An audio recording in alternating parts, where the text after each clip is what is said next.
¿Qué tal amigos de Politiquero? Es un placer estar con ustedes en esta nueva video información. Y amigos, antes de iniciar queremos invitarlos a suscribirse a nuestros canales Politiquero TV y Politiquero Noticias. Apóyennos con su like, compártanos en sus redes sociales y recuerden activar la campanita. Damián Cepeda, pues ha sido un crítico de la dichosa reforma que va a eliminar a los organismos autónomos y pues está obviamente en contra de todo lo que venga de la cuarta transformación. Eso pues ya nos ha quedado bastante claros, pero pues realmente que de verdad hay que pensar si algo nos sirve o algo y otras organizaciones no, pero lo que realmente hemos visto es que se han rendido prácticamente a las supuestas organizaciones que supuestamente deberían ser reguladas. Y yo digo que, ok, lo que es el INE evidentemente está fuera de este contexto, de esta reforma. El INAI, pues, realmente ha sido una organización, un organismo que nos ha costado a los mexicanos mucho dinero y lo han utilizado de muy mala manera, al grado de pagar parrandas por parte de los propios comisionados. Y la verdad es que no vemos que haya como que la idea o la intención de que estos organismos se quieran manejar correctamente. Ahora que viene esta reforma de organismos autónomos, si te pones a pensar como ciudadano si el INAI deberíamos de eliminarlo o no. Yo creo que sí, en cierta forma, si tuviéramos gobiernos pues con valores, con principios, pues yo creo que no estaríamos pensando en ninguna otra organización. Yo quiero pensar de verdad que parte de la narrativa de eliminar a esta organización es que volvamos a tener la cultura, los mexicanos, en nuestra cultura, nuestros valores, arraigarnos a ellos y apegarnos a lo que es correcto.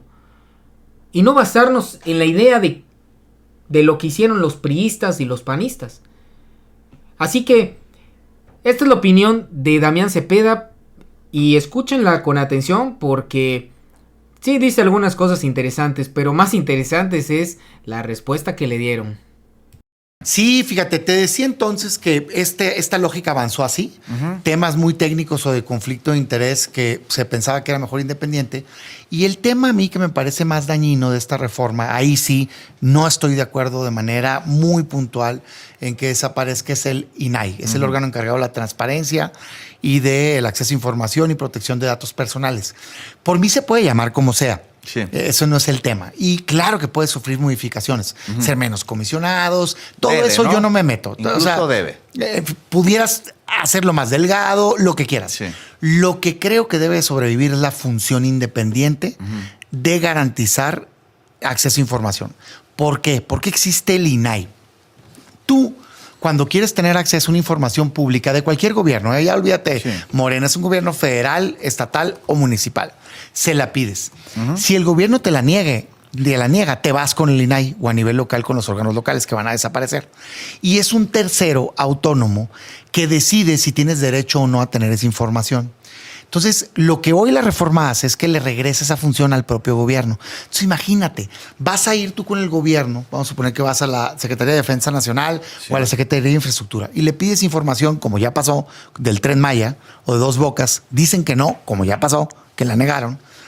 Y vas a tener que ir ahora a la nueva Secretaría de la Función Pública del mismo gobierno. Anticorrupción y Buen Pero Gobierno. Es el mismo gobierno. O sea, bueno, ¿consideras entonces que esta nueva Secretaría Anticorrupción y Buen Gobierno, que absorbe a la función pública y que tendrá otras funciones, tendría conflicto de interés 100%. De encargarse de las funciones que lleva hoy a cabo el INAI? Completamente, que llevar? Porque es una misma dependencia que tiene subordinación directa con la Presidencia de la República, decidiendo si es público o no información del propio gobierno. O sea, por eso te digo, no me importa cómo se llame, pero tiene que haber un órgano tercero, en este caso se llama INAI, yo iría Si quieren cambiarle el nombre, cámbienselo. Pero creo que es sano que un tercero sea el que decida. Tienden los gobiernos de cualquier color a ocultar información. Déjame nombrar algunos ejemplos emblemáticos de la historia de México. Y adrede voy a cruzar varios sexenios de distintos colores que conocemos gracias al INAI. Por ejemplo, se conoce el expediente público de Ayotzinapa gracias a una orden del INAI. Se conoce el expediente público de Tlatelolco gracias a una orden del INAI. Se conoce el de Tlatlaya gracias a una orden del INAI. Se conoce el socavón Paso Express, el que a quien contrataron y demás, el que se cayó allá en Morelos, gracias a una orden del INAI. Se conoce información de la estafa maestra gracias a una orden del INAI, también del Auditorio Superior de la Federación. Se conoce a Odebrecht, información específica del sexenio anterior, del último del PRI, gracias al INAI. En algún momento lo ocultaron malamente, después la hicieron pública.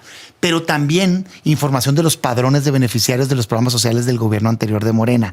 Y a todos les ha molestado. Pues claro que les molestan. Es que los gobiernos tratan de ocultar su propia corrupción, tal cual, déjame decirlo, o temas que los metan en conflicto. Yo soy partidario de que los gobiernos deben de ser cajas de cristal. Todo debe ser público. No encuentro un motivo por el cual algo no sea público. Si se paga con nuestro dinero de impuestos, pues, ¿de quién es la lana? Si no es del gobierno. Ahora, si uno va a esta nueva Salvo Seguridad Nacional. Sí, eso, por supuesto. Si uno va a esta nueva secretaría a solicitar información y esta nueva secretaría no la otorga, ¿a dónde vamos a acudir? No lo dice la reforma, a ningún lado, es la última instancia. En todo caso, sería debatible si te pudieras ir con un conflicto al Poder Judicial, pero Poder Judicial que va a estar dominado también con la reforma del Poder Judicial. Pero no, la reforma se lo da a esta secretaría, al propio gobierno. Me parece un error. No lo piensen en términos de Morena. Yo les invito a quien esté escuchando que lo piensen en términos de su alcalde, del color que sea, o de su gobernador. Los o de gobiernos, lo que va a suceder en 50 años, ¿no? Exacto. No necesariamente ahora. Es sano que un tercero autónomo independiente sea el que decida si la información es pública o no. Pues ya vimos una cara de la moneda, tenemos que ver la otra. ¿Qué opinan? Pues gente que sí está a favor de la reforma a los organismos autónomos. Y bueno, digo estar a favor, pero en realidad es una crítica que me parece muy constructiva, que de hecho pues deja bastante más clara que lo que dice Damián Cepeda, pues la verdad necesita un análisis muchísimo más profundo. Y aquí hay varios personajes que explican la razón de ser de estos organismos y por qué se estarían eliminando con esta reforma. Y creo que es muy interesante viniendo de Violeta Vázquez, de Meme Yamel y también de Ernesto Núñez, un periodista, y este joven Alonso que es experto en energías renovables, y deberían escucharlo porque con este debate, estos puntos de vista realmente creo que dejan callado al paniaguado. Estamos hablando de organismos que a la larga, pudiéramos pensar que fueron creados con muy buenas intenciones, con una intención de ser un equilibrio, un balance, pero conforme fueron pasando los años y vimos su operación, eventualmente funcionaron, pero para ciertos intereses, para hacer protección. Pongo, por ejemplo, el ejemplo de COFECE. Sí. COFECE en su momento, en vez de hacer un gran trabajo y regular y mantener un equilibrio y evitar que ciertas empresas se pasaran de lanza, etcétera, terminó siendo prácticamente quien lo validara. Por ejemplo, en el caso de Kimberly-Clark. Esta empresa recibió millones de pesos de recurso del CONACYT. Esta empresa recibe millones de pesos de recursos del CONACYT, supuestamente para generar esta inversión, innovación que generara mayor competitividad en las empresas mexicanas. Claro. Eventualmente esta empresa, Kimberly-Clark, pasan los años y es sancionada apenas en la administración del expresidente Andrés Manuel López Obrador por prácticas monopólicas. No fue la única, pero algo en lo que podemos coincidir, porque Kimberly-Clark no es la única, es que varias empresas que recibieron recursos del CONACYT terminaron siendo sancionadas por prácticas monopólicas. ¿Cuándo ocurrieron esas prácticas? Justo en el periodo en el que recibían recursos del CONACYT. En el caso de Kimberly-Clark, en el periodo del 2008 al 2000 14 es sancionada por la colusión por pactar, más bien es investigada por ese periodo, porque es en ese periodo donde pactó precios para pañales de bebé y productos para la incontinencia. Uno de los recursos que le entrega el CONACYT es justamente para productos para bebé, o sea, estamos hablando de pañales. Entonces, si la colusión o esta práctica monopólica ocurre en el mismo periodo en el que el CONACYT le entrega estos recursos, ¿por qué termina siendo sancionada hasta el 2021? Entonces, la COFECE tuvo varios años para investigar, tuvo varios años para evitar, tuvo varios años y no lo logró, no lo hizo. Ese es solamente un ejemplo del decir, estas empresas, o más bien estos organismos, lejos de ser reguladores, lejos de hacer un trabajo para y por los ciudadanos, terminaban protegiendo estos intereses prácticamente corporativos que hablamos del neoliberalismo. Yo creo que hay que ubicarnos en el momento histórico en el que surgieron, ¿no? En los años 90. Recordemos que el primer organismo autónomo en México fue el Banco de México, por la naturaleza de sus funciones, pues merece ser una institución autónoma del resto de los poderes. Pero a partir de ahí se empezó a generalizar la necesidad de otorgarle autonomía a otras instituciones, o mejor dicho, de derivar ciertas funciones sustantivas del Estado a organismos que tienen cierta independencia, tanto técnica como normativa, respecto de los órganos soberanos del Estado. Y entonces, el pretexto en aquel momento, bueno, no sé si es el pretexto o la explicación, ¿no? Pero recordemos también que en aquel momento había una crisis de legitimidad democrática de las instituciones del Estado, ¿no? O sea, no teníamos la certeza de que esos gobiernos eran electos con un soporte democrático que los legitimara realmente. Entonces, pues claro, y eso a la par de que también en ese tiempo se consideraba que el Estado era un ente por naturaleza corrupto. Y por lo tanto, pues se consideraba que era necesario que ciertas instituciones de corte más técnico y ciudadano, alejado de los partidos políticos y de los intereses políticos, pudieran llevar a cabo ciertas funciones regulatorias o funciones ejecutivas. En ese momento tenía sentido tener ese tipo de contrapesos a los organismos gubernamentales. Pero yo creo que a medida que también va cambiando la Constitución del Estado, que va cambiando la legitimación democrática del gobierno, pues van perdiendo sentido estos organismos que finalmente se crearon a partir de grupos de élite, ¿no? Que designaron comisionados y funcionarios que no son propiamente funcionarios públicos, son los organismos incluso normativamente son extraños, ¿no? Tienen un papel como si fueran parte de un estado paralelo, por decirlo así, ¿no? No dependen, por ejemplo, de la voluntad democrática. Y en ese tiempo, en el discurso del neoliberalismo, pues tenía mucho sentido toda la adjetivación de ciudadanos, técnicos, digamos, por oposición a un Estado que se concebía como monolítico, autoritario y que no permitía, digamos, la libertad y que hasta la obstaculizaba, ¿no? El acceso a derechos. Entonces yo creo que eso es lo que en ese tiempo los justificó, y lo que tenemos que ver ahora es, pues, tantos años después, si todavía se sigue legitimando o se sigue justificando su existencia.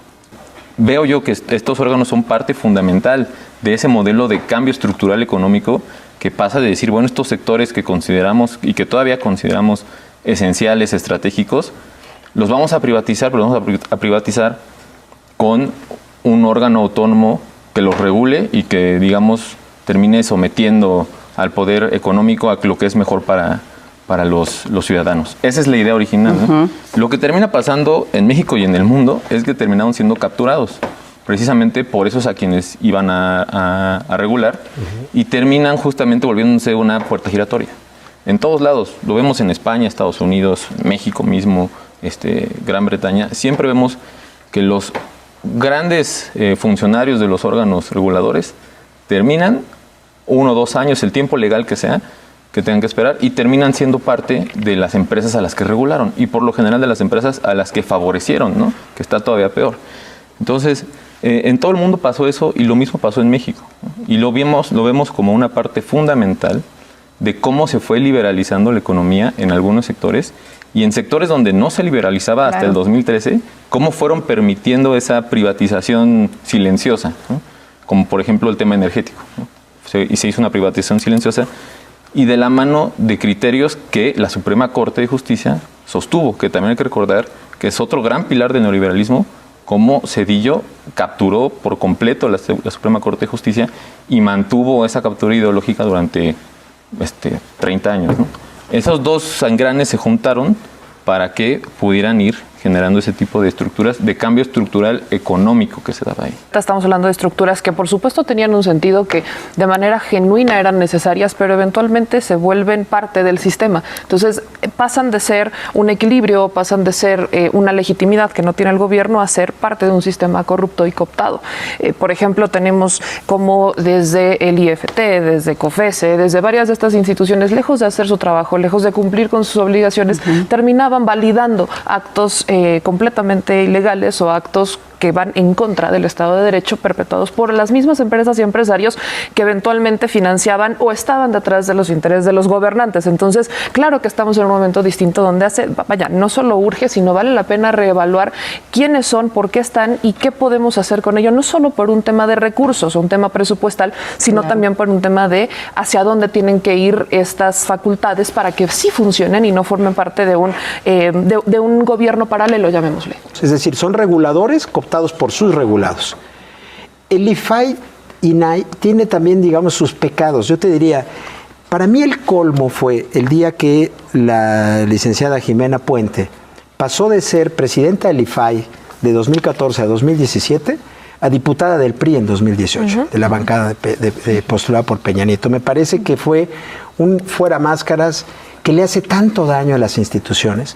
El problema de muchos de estos organismos es que los personajes que los han dirigido, que han estado ahí, efectivamente han estado en una puerta giratoria donde un día son reguladores y otro día son parte de las empresas reguladas, o en este caso de los partidos políticos regulados. Entonces, creo que ahí hay un problema de desprestigio, quizá también porque los ciudadanos no hemos vigilado como deberíamos a estos organismos, porque el mismo diseño institucional los hacía como intocables, los ponía en una especie de nicho en donde eran intocables. Yo recuerdo en Reforma hicimos varias veces investigaciones en el suplemento Enfoque de lo que costaban y tal, y la reacción era, oye, pero los organismos casi son incorruptibles, ¿no? Y no, desde hace muchos años, está la investigación ahora que hizo Nancy Flores, ¿no? En la revista Contralínea del INAI, que ya se vio, y que es escandalosa. Pero yo me pregunto, ¿esa investigación sería posible sin el INAI? Yo creo que no. Y esa función de transparencia, ¿la va a cumplir de verdad la Secretaría de la Función Pública? A la Secretaría de la Función Pública vamos a poder los periodistas ir a litigar para que nos hagan público un contrato. Por eso digo que yo, por ejemplo, en el caso de Coneval e INAI, yo sí los pondría aparte. Los demás creo que merecen la reforma que se está haciendo. Lo que la gente debería saber es que no se trata de una extinción de los organismos autónomos porque sí, porque son autónomos, porque son neoliberales o porque no funcionaron bien. Es porque duplican funciones que deberían estar dentro de las dependencias soberanas del Estado y pues cuya razón de ser en algún tiempo tuvo una justificación discursiva que en este momento ya no tiene.